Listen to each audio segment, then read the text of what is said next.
नमस्कार, मैं राजीव कुमार विजन बिहार से। देखिए, मैंने परसों ही ये खबर चलाया था कि समस्तीपुर में महिला पुलिसकर्मी जो थी, उन्होंने खुदकुशी कर लिया था।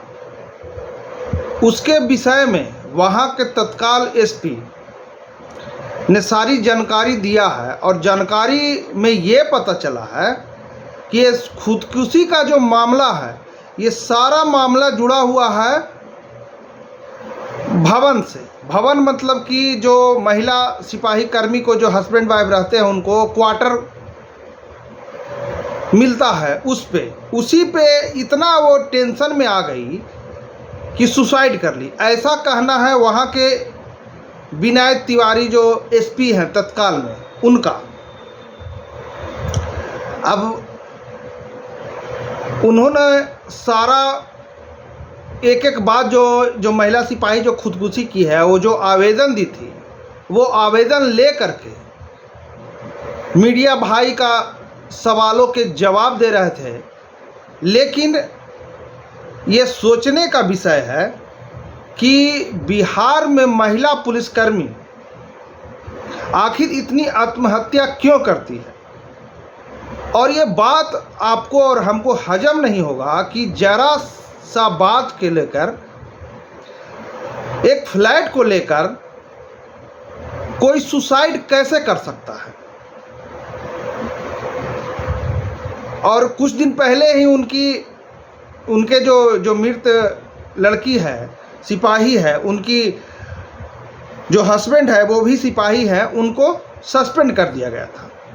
अब आप बात समझिए कि इतना उनको प्रेशर या टेंशन हुआ होगा जिसपे कि वो आत्महत्या करने पे मजबूर हो गई। और सुसाइड नोट मिला है, और सुसाइड नोट जो है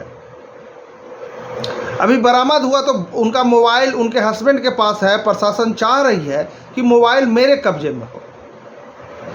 अब देखिए आगे क्या होता है, वो तो जांच का विषय है।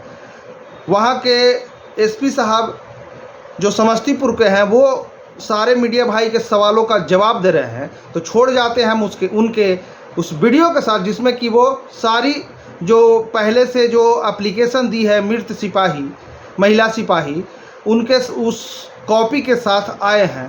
मीडिया भाई का जवाब सारे सवालों का वो दे रहे हैं। धन्यवाद। और जो ये वीडियो YouTube से देख रहे हैं, हमारे चैनल को सब्सक्राइब कर दें। और जो ये वीडियो फेसबुक से देख रहे हैं, हमारे फेसबुक पेज को फॉलो कर दें। और कमेंट बॉक्स में मैसेज जरूर करें, क्या एक क्वार्टर के लिए कोई अपनी जीवन लीला समाप्त कर लेगा, जबकि दोनों हस्बैंड और वाइफ दोनों पुलिस विभाग में हैं। धन्यवाद। आवास संख्या G3 पुलिस लाइन में अलॉट हो गया था। जब इस पुलिस लाइन में इनको आवास संख्या G3 अलॉट हुआ, तो G3 अलॉट होने के बाद उनको उसमें शिफ्ट होना था। लेकिन अलॉटमेंट के 3 दिन के बाद उनका एक आवेदन आया, और उस आवेदन में उन्होंने रिक्वेस्ट किया कि उस आवास को जो है उन लोगों ने देखा होगा। और इनफैक्ट जब हम लोगों की ये आवास देने की प्रक्रिया होती है, उसमें हर एक सिपाही से हम लोग पूछते भी हैं।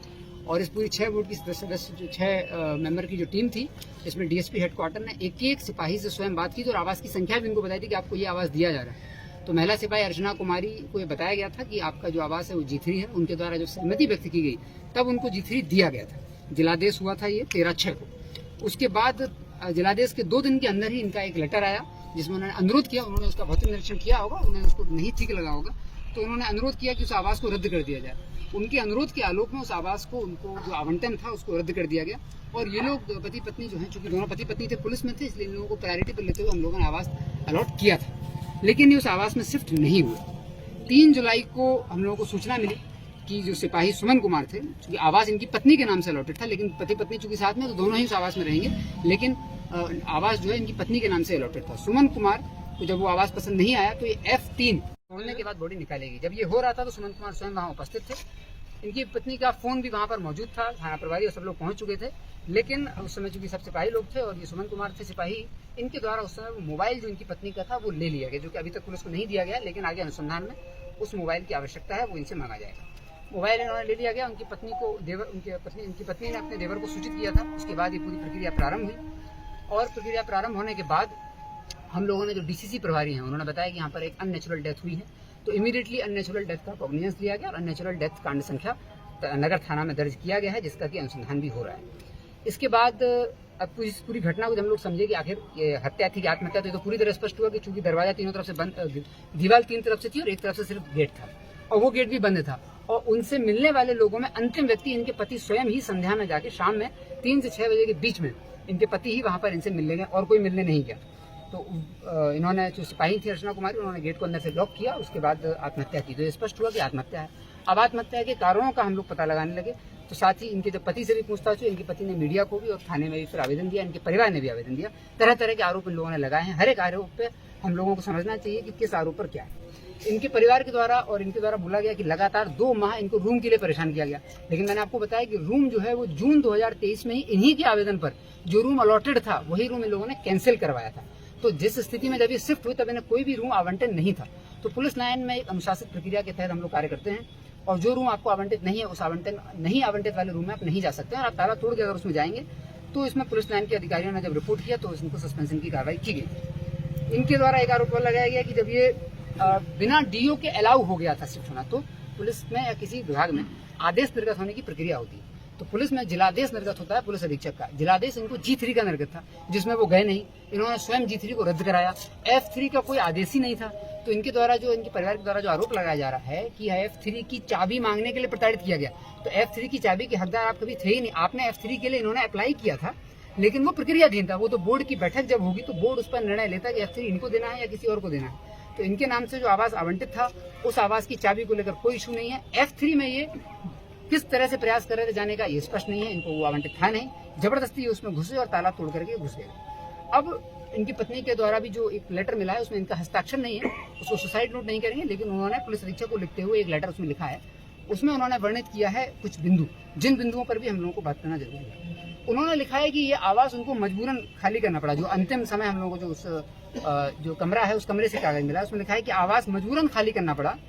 जहाँ शिफ्ट हुए हैं वहाँ बाथरूम की समस्या है, तो मेरी बेटी रोज रोती है, तो इसलिए मैं अपनी बेटी को रोते हुए नहीं देख सकती। यहाँ पर यह जानना जरूरी है कि ये लोग 12 सितंबर को ही सामने शिफ्ट किए थे और ये घटना 13 तारीख की है। तो जो इन्होंने आवेदन में लिखा है कि रोज बेटी रोती है और जहाँ शिफ्ट हुए वहाँ मजबूरन खाली करना पड़ा, जहाँ शिफ्ट हुए वहाँ बाथरूम की समस्या है, तो ये लोग एक दिन पहले ही शिफ्ट हुए थे, 12 सितंबर को ही। तो 13 सितंबर को ये आवेदन कैसे लिखा गया? इस आवेदन में ये तथ्य कैसा है कि मेरी बेटी रोज रोती, जबकि एक ही दिन हुआ था। 12 सितंबर को ही ये लोग G3 में शिफ्ट हुए थे। G3 में हो सकता है बाथरूम की समस्या हो, F3 में समस्या नहीं थी। F3 में ये लोग अनाधिकृत रूप से 2 महीने से रह रहे थे। तो जब ये इनको जब सस्पेंड से रिलीज नहीं किया गया कि आप खाली करिए, तब इन लोगों ने 12 सितंबर को जब 8 को भी हमसे मिले थे, तो 8 को भी पुलिस लाइन में इन्होंने मिले थे ये लोग, तो बताया गया था कि आप खाली कर दीजिए तो आपको सस्पेंशन से रिलीज कर दिया जाएगा, लेकिन ये नहीं खाली की और 12 तारीख को ये G3 में शिफ्ट की। तो मात्र एक दिन हुआ था। तो जो ये तथ्य है कि रोज मेरी बेटी रोती है, उस तथ्य की पुष्टि नहीं होती है, क्योंकि सिर्फ एक दिन इन लोगों को हुआ था।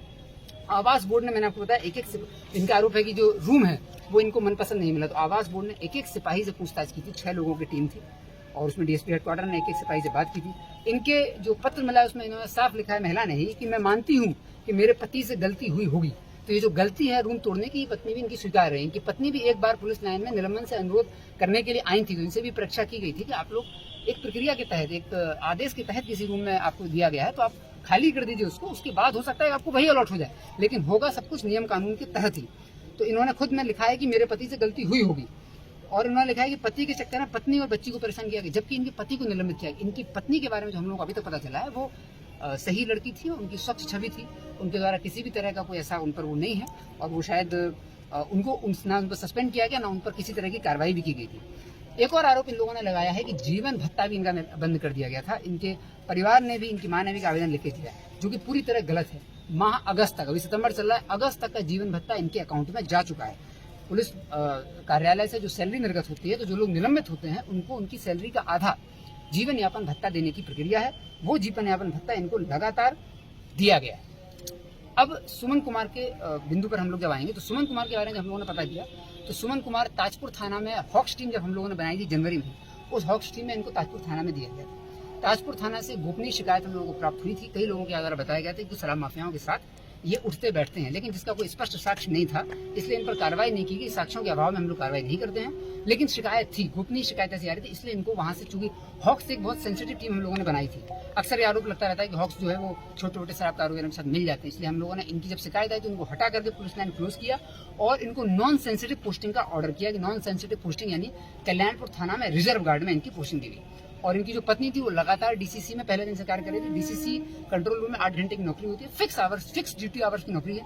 ये उन्हीं महिलाओं को दी जाती है जिन महिलाओं के ज्यादा बच्चे हों, जिनको समस्या हो किसी तरह की। तो इनके 3 बच्चे थे, तो अपने फैमिली की केयर कैसे करेंगे? फैमिली की केयर करने के लिए इनको पुलिस लाइन में एक ऑर्डर दिया गया। फैमिली की केयर करने के लिए इनको फिक्स ड्यूटी आवर्स दिए गए, लेकिन इनके पति को चूंकि यंग थे और अच्छा काम कर सकते थे, इसलिए इनको चैलेंजिंग जॉब दी गई थी हॉक्स में, जो कि वो उसमें सही कार्य नहीं किए। गोपनीय सूचना आने पर इनको कल्याणपुर थाना में भेजा गया था। ये दोनों आवास अप्लाई करने के पहले प्राइवेट क्वार्टर में ही रह रहे थे, तब भी उनको वही तनख्वाह मिलती थी और अब भी वही तनख्वाह मिलती है। 5 माह जब प्राइवेट क्वार्टर में रहे, तब उनके बाद जब उनको पता चला कि ये प्रक्रिया चालू है, तब इन लोगों ने अप्लाई किया था।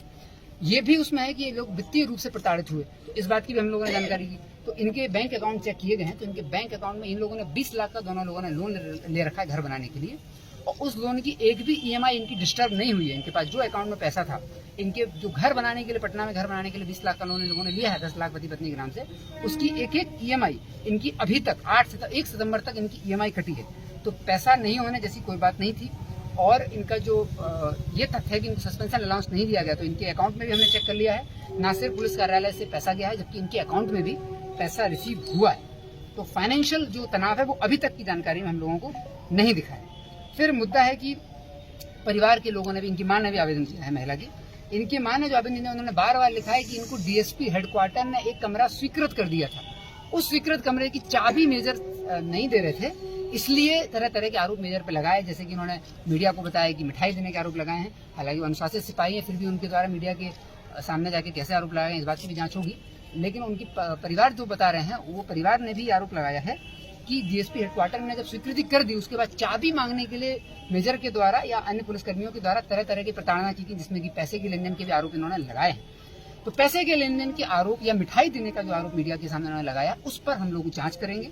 लेकिन अभी इतना स्पष्ट है कि डीएसपी हेडक्वार्टर ने कोई रूम इनको स्वीकृत नहीं किया था, क्योंकि वो रूम स्वीकृत करने के सक्षम पदाधिकारी ही नहीं है। रूम स्वीकृत करने के सक्षम पदाधिकारी सिर्फ और सिर्फ आवास बोर्ड है, स्वयं पुलिस अधीक्षक भी नहीं है। उसके लिए 6 लोगों का एक बोर्ड है, वो 6 लोग जिस पर रेडी होंगे, वही 6 लोग जब निर्णय लेंगे तभी उनको आवास मिलेगा। एक आरोप और इन लोगों ने लगाया है कि निलंबन से मुक्त नहीं किया गया। खाली करने का इनके द्वारा जो आवास मिला था, वो इनके द्वारा खाली कभी उसमें गए ही नहीं, उसको रद्द करा दिया गया। और जो दूसरा आवास जो कि इनको नहीं आवंटित था, उसमें ये गए थे, तो उसमें जो ताला तोड़ा था, तो इनसे अनुरोध किया गया था कि भाई आप वो खाली कर दीजिए, तो आपको निलंबन से मुक्त कर दिया जाएगा। तो ये आरोप निलंबन से मुक्त नहीं किया गया, उसका जवाब ये है कि निलंबन से मुक्त इसलिए नहीं किया गया था कि आपने जिस आरोप में आपने जो कमरे का ताला तोड़ा है, उस कमरे को आपने अभी तक खाली नहीं किया है। और 12/9 को ही सुसाइड करने के एक दिन पहले ये आवास खाली किया गया था। इस तरह से जो आरोप इन लोगों ने, साथ ही इन लोगों ने एक आरोप और लगाया है इनके परिवार ने कि जो आवास खाली करने वाली बात है, जीवन यापन भत्ता बंद करने वाली बात है, वो जीवन यापन भत्ता मैंने आपको बताया कि इनको मिल रहा था। आवास खाली करने वाली बात पूरी तरह स्पष्ट है। साथ ही इन लोगों ने आरोप लगाया है कि इनके जो आवास था F3 जिसमें रह रहे थे, उसमें समुचित है, तो F3 में सारी समुचित व्यवस्था थी, G3 में कोई समस्या। 2 महीने ये लोग अनाधिकृत रूप से जिस घर में रहे हैं वो इनको आवंटित नहीं था।